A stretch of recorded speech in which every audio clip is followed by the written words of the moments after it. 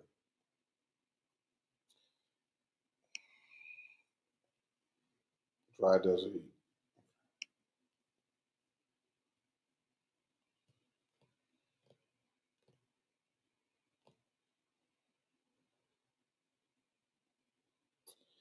I don't know if they provide free meals. I have not heard that they do that. Anybody know the answer to that? Do they provide free meals to the youth during aid? I don't. I don't know that they do that.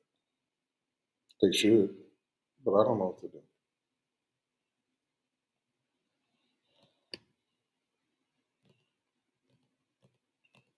They should, but I don't know if they do. It's pretty. It'll be pretty easy to do too, and probably at no cost if you know how to get it done. Again, that's what happens when you only talk to your friends. You don't talk to people outside. They're probably not even thinking on that level. I don't know. Wasn't nothing free. Bottled water was $7. The devil.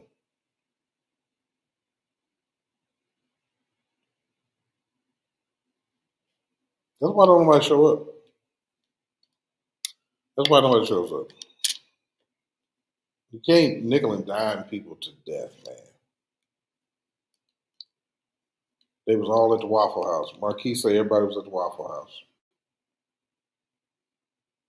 Were they peacocking at the Waffle House? Because Waffle House, and IHOP and stuff used to be where they go to, the peacock.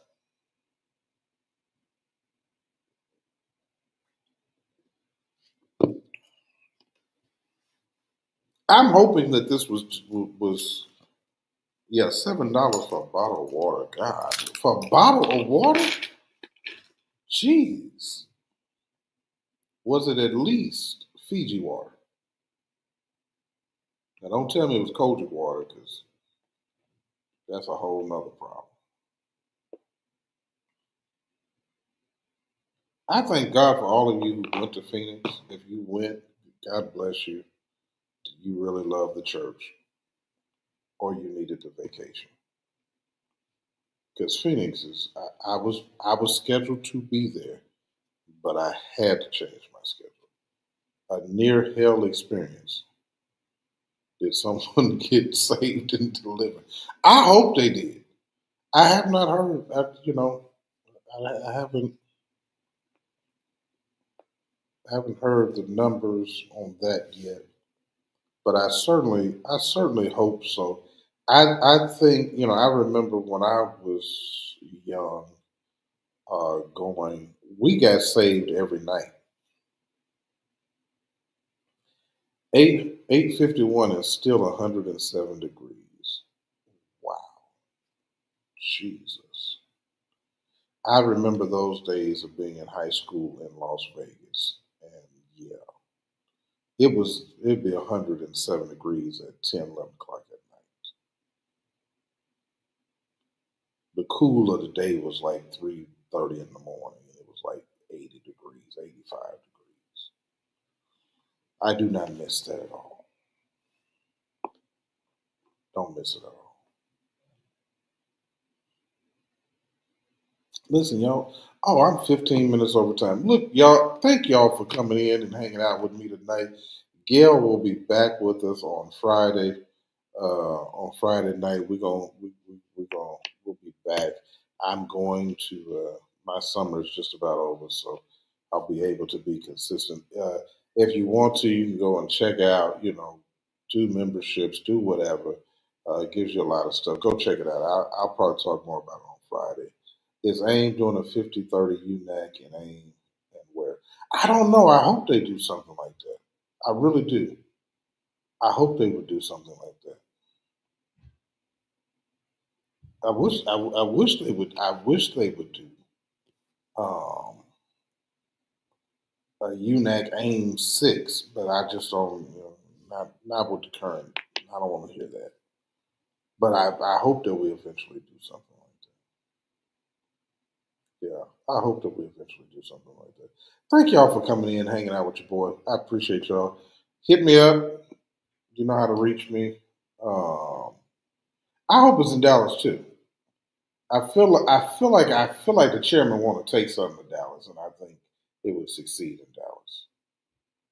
I did not because it was a horrible festival. I did not go to the Essence Festival. I had already heard it was going to be, and a lot of vendors started pulling out. So once I got word of that, yeah, I did not go to the Essence Festival.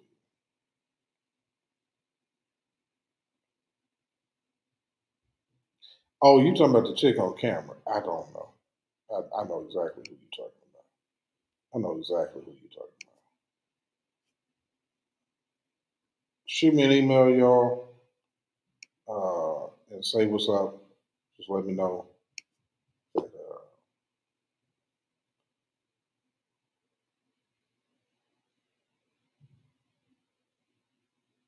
by Friday there were only 5 general board members here. I'm surprised it was 5. Bishop Hankerson is going to show up to everything because that's just who he is. Bishop Dillard, of course, former chair, he's going to be there. Bishop Macklin, I think he came in because it was the presiding bishop night. He knows that's just protocol. Um, um, who else was? I think Bishop Hill was there. And told me Bishop Hill was there. Um, Bishop Maynard was there. Um, Bishop Porter was there. Who else? Who was not? Who I know was not there was Bishop White, Bishop McClelland, Bishop Wooten. I don't know. I don't think McClelland was there the whole week. Bishop. They tell me that Bishop Hill had knee surgery, knee replacement surgery, or I think it was knee replacement surgery or something like that. Either knee or back. I don't remember. Wooten was not there. That's right. Wooten was not there. Yeah, we'll see y'all Friday. Thank y'all for popping in, man. Hankerson's at everything. That's my guy. Love him to life. He's a smart guy. Um, okay, it was the D. Thank you, Andrews. Appreciate that, man. Yeah, Bishop Hill. I couldn't remember which one they told me. Okay, Wooten, White, and McClelland was like, and Hines left early. Yeah, I didn't know that Bishop Hines left. And we got to talk about it. We got to talk Bishop Hines Friday. We're gonna have a conversation because you know what's going on out there. Cut it out.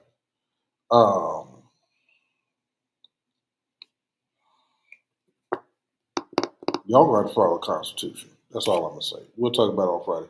Man, thank y'all for hanging out with me, and we'll see y'all on we'll see y'all on Friday. Uh, as always, thank you for checking in. If you find it not robbery to support, you can always shoot us something at $Heat Show. That's our Cash App. Uh, I ain't raising no offense tonight. Y'all know what it is. If you want to support. Okay, he had to use utilize. Oh, okay. Oh man. Okay, God bless him. They said Bishop Hines had to leave to eulogize the young police officer that was murdered. I did see that story about that. Okay. All right. But I know that was probably tough on him. He's still going to have to follow the Constitution, though. I'm going to give him a pass on that, but he's going to have to follow that Constitution. Uh, he's a good man. I just, I get it, though. I get what's happening.